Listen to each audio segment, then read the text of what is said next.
Well, hey, welcome back to Fun with. Well, actually, this isn't Fun with. This is my famous friends. Hey. And I got Jonathan Lindsay with us today. How you doing, Jonathan? I'm doing all right. How are you? I'm doing really good. It's Awesome. great having you here. Oh, thanks. Great being here. I want to know how your day starts because it's a crazy day you have. Yeah, so I wake up at 4 a.m. pretty much every day. Yeah. Ugh. So I wake up, I go to jiu-jitsu, Art of War Jiu-Jitsu if you're in Orange Park. Art of War Jiu-Jitsu. Art of War Jiu-Jitsu. I can't even say Jiu-Jitsu. Jiu-Jitsu. Okay, what's the Jiu-Jitsu mean? So Jiu-Jitsu is a grappling sport. So it's like wrestling, except it's a little, I don't know if it's more or less technical, but there's a lot of different moves. The goal is to choke the person out or break an arm, break a leg, or that's Okay, I don't want to do this. right. Whatever that is. Whereas wrestling, you're just trying to submit the other person. Oh.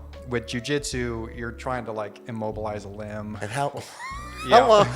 Immobilize a limb. Yeah. What a fabulous sport. Right. But of course, if you got someone in an arm bar, you tap to let them know. It's like, hey. Yeah. like, I I'm think good. I'd walk in the room and go, tap. Oh yeah, tap.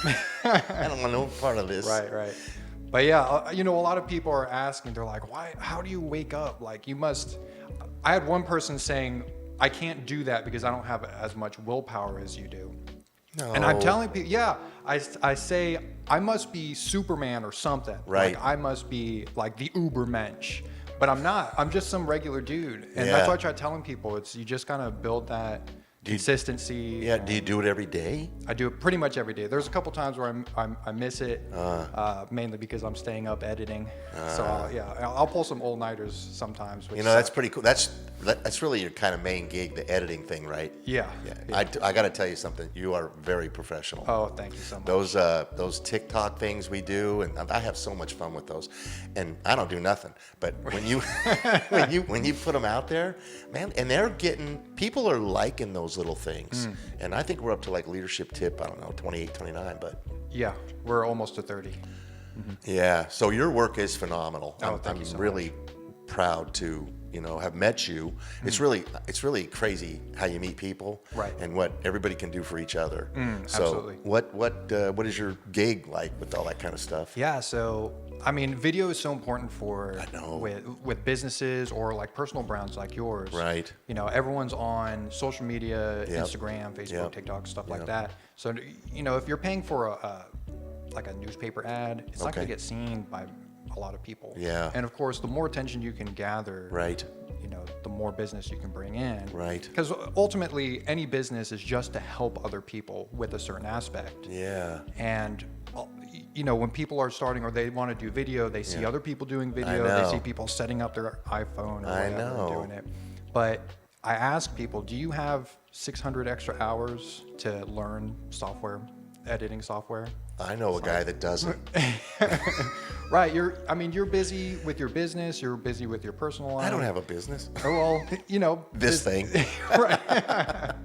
But just like how you don't have $600 or 600 Right. hours to learn the tax code or Right. 600 hours to learn a specific law. It's funny you say that. The 600 hours to learn how to do what you do, or whatever this time is.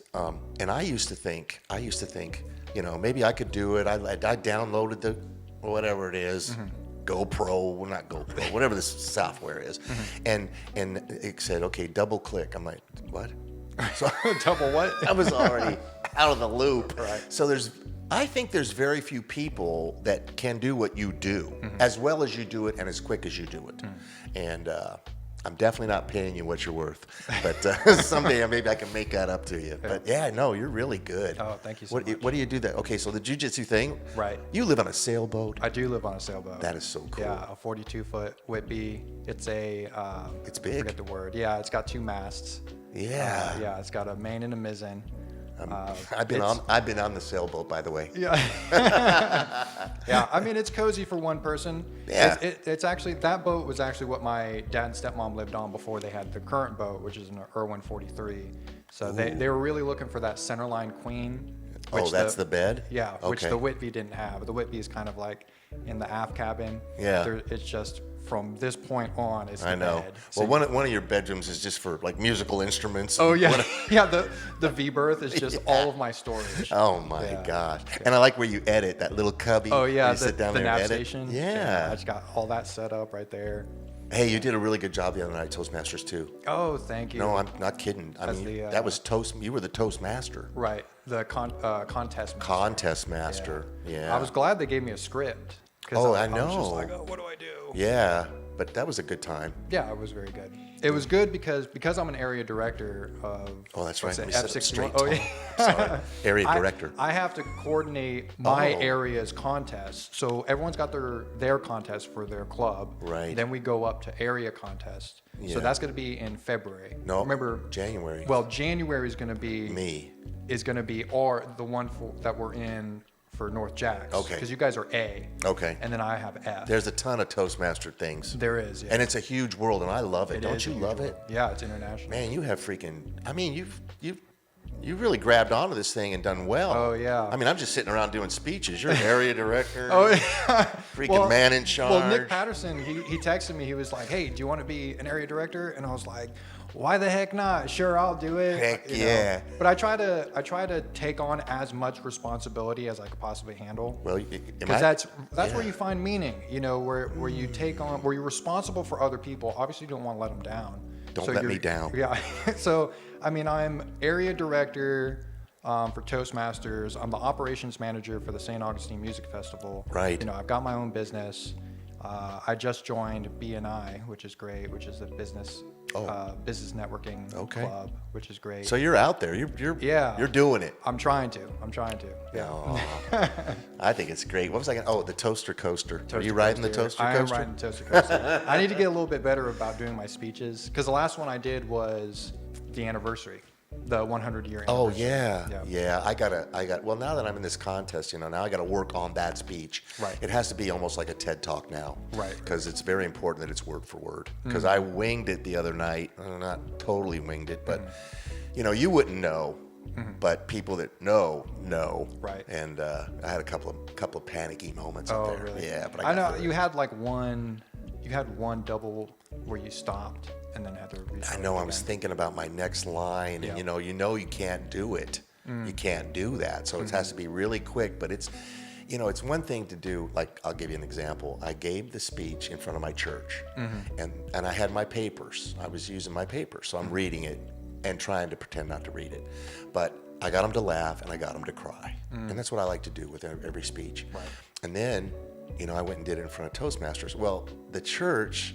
It's like talking to the kindergarten class. And when you go do it at Toastmasters, these are college graduate speakers. Right. So it's a whole different audience. And they're looking at you a whole different way. They are evaluating. And that really puts the old elephant on the old backy. I think that's the beauty and the curse of Toastmasters is now every time I hear someone speak, I listen for those ands and ums and those pauses and double clutches. I know it. It's gotten to the point where I'm almost distracted. Oh, really? But that's the whole point is when you take away those ums. Yes. If you learn anything from Toastmasters, it's eliminate those filler words. Yes. Just doing that can take your speaking from here to here. I think that's the biggest jump. I would totally agree. And Will and I do this. We go to the Salzbacher Center, and these are people who had a rough time in their lives, and they've got some young kids there, and we're teaching these kids how to speak. As a matter of fact, we're going to bring them up here and do an interview. You're going to do that one for free. But anyway. Am I? Yeah. But our last thing was with them, no more no more basically, no more, what's the word they really like to say, and they're just trying to keep it going. They don't want to have the pauses. They don't want to have it stop. So we'll see how they do next week. I got to tell you, we've been doing this for like 3 months. They're getting so good. That's good. They are getting so good, and I really enjoy that kind of thing. So. Yeah, absolutely. But yeah, those filler words, horrible. Right. And it's great that you're going and talking to the kids because the sooner you can teach them communication skills, the better. It'll make their adult life so much easier. I know because you have so many adults that just don't know how to speak to each other. Right. And it just gets inundated with those filler words, and then you might have a word salad in there. You're right. So. Yeah, it's crazy. But you know how we started with them? Guess how we started? Oh. How to say your name. Right. Oh, yeah, you did tell me It about was that. so crazy. You'd say, "What's your name?" And the guy would go, "I go, what?" So we just got to go, "Mike Smith." You know, There you go. Mike Smith. Say it with confidence. Be proud of it. There's nothing to be ashamed of. And it's been a really great time down there. That's good. That's Yeah. good. When I was in Gavel Club, which is kind of like a step down from Toastmasters, it's almost like an offshoot. Oh, okay. When I would introduce myself, I would just say Jonathan Lindsay. And then there was this one guy, whenever he introduced me, he would say Jonathan P. Lindsay. Oh. And I said, okay. So then other people started saying Jonathan P. Lindsay. Oh. So I was like, I kind of like it. Yeah, I mean, it sounds very professional. yeah. So we're going to go R.J. RJ. Chapman. There We you go Robert J. Chapman. There you go. I can't even spell Joseph. Did I tell you that? What? Yeah. When I joined the Navy, the guy goes, okay, sign the contract. I go, okay, well, I've been RJ my whole life. And then when I was 3 years old, the state of Oregon called my mom and said, you can't name him RJ. You got a name for it. She goes, all right, Robert Joseph. Well, I've been RJ. I'm going to be RJ. And then the guy goes, well, you got to sign your thing, you know, your full name. I go, okay, Robert. And I go, Joesph. He goes, dude, you spelled your name wrong. I go, it says Joseph. He goes, dang it, I got to get another contract. Oh my gosh. And then he showed me how to spell my name. Right. You could have done it phonetically, like Joseph, like the I could have. vault and Yeah, but I think I'm still right. Joe, Joseph. But no, it's Joseph. yeah. Jonathan P. P. What's the P for? Philip. Oh, That's nice. my, That's my a dad's nice name. Oh, I met your mom. You did meet my mom. She's yeah. sweet. She is You very lost sweet. that night. I can't That- believe you gave a speech Oh yeah. with your mom there and you lost. Yeah. Well, who was I up against? Probably Will. Yeah, that's why. Nobody wins. Well, I beat him once. Once, yeah. One time. Whenever Will is evaluating or speaking the same time I am, I say, this is just going to be a learning experience. I'm just going to do the best I can. I know I'm Yeah. not going to beat him, Yeah. but I can at least just put my full. Well, when I come in there and I say, who's evaluating me? Oh, Jonathan P. Lindsay. Oh, no. Dear Lord. But you're a very good evaluator. Oh, thank You're you. a very good evaluator. It's fair. Yeah. You know, you're fair. I know. try to be completely honest, Right. but not doing it to the point where it hurts someone. Yeah. Because I teach violin as well. Oh. So What a renaissance man we have here. Jiu-jitsu, violin. Have you got your pilot's license? I haven't. I'm trying to get my Part 107 so I can operate that drone commercially. Oh, yeah, we want to fly it in here. Right. With Or a camera. outside. Yeah. Okay. Yeah. Oh. So I'll soon to be pilot. Nice. But when I'm teaching kids, you don't want to be very harsh. Right. You know, when they're squeaking away, you want to give them encouragement. Yeah, So it's very important to give them positive feedback. right. But at the same time, give them feedback on things that they need to improve on. So when I give my evaluation, you know, everyone's an adult, but at the same time, everyone also has feelings. Yes, and you So- broke my heart one time, but go ahead. I broke it. I went over time. Oh, I had to stick by the rules. I know. man. But here's the thing I like about what you're saying. When you evaluate those kids Mm-hmm. and you're giving them praises and you're giving them something to work on, that technique is paying off in Toastmasters. Because you do it so much with kids. Right. Now you kind of work in your evaluation with us, Right. and that's why you're such a great evaluator. Yeah. I'm serious. Like I say, I like to do the evaluation sandwich, where it's something positive, Yeah. something you need to work on, and then something positive. It's a again. bread, bologna, bread. Yeah, a bunch of baloney. The middle is the bologna. yeah. But it's good, you know. Yeah, We're all no. there to get better. We are trying to get better. And I've seen so much improvement in so many people there. We joined Yeah. it around the same time, didn't we? I think we did. It's been Yeah. about 15, 16 months. Yeah, just about. And I'm wondering, you think I'm improving as we go along? Oh yeah, absolutely. Okay. I mean, looking back at your TED Talk, I Right. can absolutely see a difference. Oh, I know. I wish I would have had Toastmasters before TED, Mm. because TED would have been a lot better. Had you done any speaking engagements before TED? I speak all the time in the Navy, but Of that's a whole different deal. You know, you're flying out to an aircraft carrier. There's 5,000 kids. You tell them, look, we love you. Just do what you do, Mm. how we taught you to do it, and I'll get you back home safely. That's so important. I know it. You know, you've got these 18-year-old I know. kids, and you know, sometimes they're scared out of their mind. Well, a quick little sea story. You know, we flew out to this carrier one time with my admiral. Of course, he's got all this gold and all this stuff, and there's a path they want him to go. You know, well, he don't care about your path. He's going to go where he wants to go. And we ended up down in this little place, and this little guy's working on a wheel on an F-18, right? And the admiral taps him on the shoulder, right? And the guy pops tall, and he looks at the admiral, and my admiral goes, "What's your name?" And the little guy goes, "Timmy." He doesn't say Seaman Jones or Petty Officer Smith or anything. He goes, "Timmy." And my admiral goes, "Oh, that's my name too." Shakes his hand. My admiral gives him the coin. Oh, nice. Yeah, and then, the entourage goes, and I'm at the back, and I go over there. Timmy, I go, "Timmy, you were awesome, man." I give him my coin. He goes, "Thanks, Master Chief."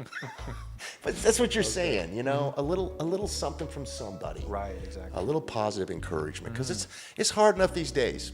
We can all go to the other side of that, but you're very good at staying positive too. Oh, thanks. No, it's awesome. I love a little side story. Yeah, good. I was at how they have what are they called? The art walk in Jacksonville. It's like the first Thursday. Is it under the bridge or something? No. Oh, That's okay. the Riverside Arts Market. Okay. The art walk, it's like downtown, and they have it by, I think, the library, but it stretches out a good little bit. Okay. But a friend of mine and I went inside the Museum of Contemporary Art, and we go inside and we go upstairs, and I can appreciate art, but when people start telling you how to appreciate art, you kind of have to take that with a grain of salt. Yeah. And a lot of the art was just so ugly. Oh. It was just so, I didn't feel good walking in there. Right. And he was trying to tell me, well, it's supposed to make you feel a certain way. It's like, well, what happened to displaying the beauty of the world? Right. What happened to making people highlight what's beautiful? Like, why do you have to highlight what's disgusting and ugly and grotesque in the world? All you got to do is demoralize people. And that's the easy way to go. Right. Making people feel better takes a little bit of work. Because there's plenty of ugly in the world. Plenty of Why it. do you have to add more to it? A couple of speeches I've heard at Toastmasters, the people giving the speech, not in our club, but in other clubs, they're angry. They do the angry thing. Right. And boy, me and Will are like, oh, we don't want no part of being angry. Right. We want to make, just like the art, want to make stuff good. Right. Because it's easy to go to the, other side. Yeah, absolutely. And it's just, you always have to aim up. You always have to look upwards. Well, it's like Air Force, aim high. Yeah, right.